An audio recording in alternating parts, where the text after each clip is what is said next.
ចាប់ខ្លួនឧត្តមសេនីយ៍ត្រីឈឹមឆែមនាយករងមជ្ឈមណ្ឌលវឹកវើនកងរាជអាវុធហត្ថភ្នំជុំសានរីករាយក្រោយបង្កគ្រោះថ្នាក់ចរាចរណ៍និងប្រើហិង្សាលើនារីម្នាក់អង្គភាពអាវុធហត្ថលើផ្ទៃប្រទេសនិងអនុវត្តច្បាប់ចំពោះបុគ្គលនេះមិនលើកលែងនោះឡើយនៅថ្ងៃទី23ខែតុលាឆ្នាំ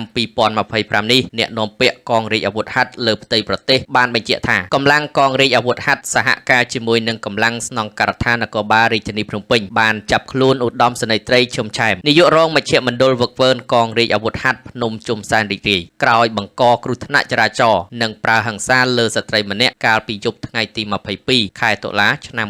2025នេះលោកឧត្តមសេនីយ៍ត្រីអេងហ៊ីអ្នកនាំពាក្យកងរាជអាវុធហត្ថលើផ្ទៃប្រទេសបានបញ្ជាក់ថានៅយប់ថ្ងៃទី22ខែតុលាឆ្នាំ